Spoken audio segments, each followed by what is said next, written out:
шейх Торик Сардар Али устастан фыкх илимин, шейх Саид Аль-Бухари устастан хадис илимин тереңдетип окуду. Мындан сырткары шейх Мухаммад Аввама жана шейх Саид Багдаш сыяктуу бир канча аалымдар менен отуруп, илим коржунун толтурду. Илимге өтө берилгендигин өзү да байкабай калганын устаз бир жолу мынтип айтып бергени эсимде. Күн сайын багымдаттан мурда сабакка чыгып кетип, кечинде куптандан кийин келем. Бул адат мага көнүмүш болуп, башкаларды такыр ойлопмун. Бир жолу дем алыш күнү кенже баламды эркелетип колумду соссом, менден жат кишидей чоочуркап качып жүрөт. Ошондо гана үйдүн кожоюну эмес, коноктой эле болуп калганымды байкадым. 2008 жылы Чубак Жалилов деген ысым кайрадан эл оозуна алынып, бул жолу Бай Муңдус же Базар Коргондо эле эмес. Биягы ат башы, тиягы алайдан бери Чубак ажы айтты. Чубак ажыдан сураш керек.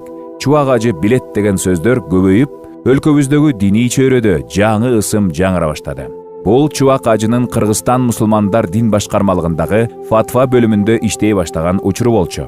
Элдин динге кызыгы артып, түшүнбөгөн көп маселеге жооп издей баштаганы, жаңы эле окууну бүтүп келген устазды бир чети кубандырса, бир чети катуу түйшүккө салды.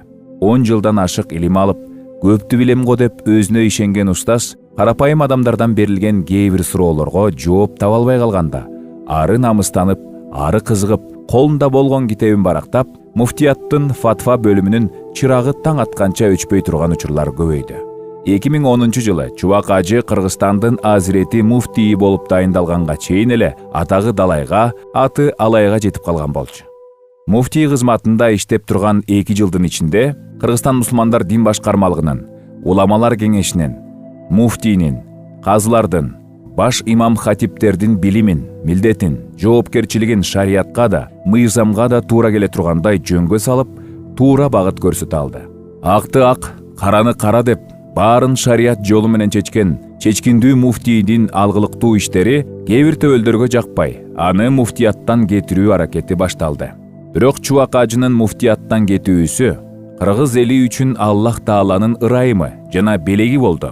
Ошондон кийин гана Чубак ажы өзүнүн кыла турган кызматы элдин арасында экенин, эл менен чогуу болуп, элдин суроо талабына жооп берүү, мойнуна жүктөлгөн оз уйпа экенин байкап, этек жеңин түрүнүп кызматка киришти.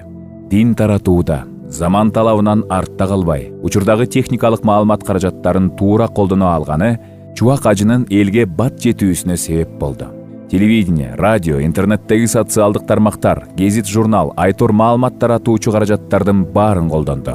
Ушунусу менен бир эле өлкөбүздөгү эмес, кошуна өлкөлөрдөгү мусулман бир туугандарыбыздын үйүнө чейин кирди.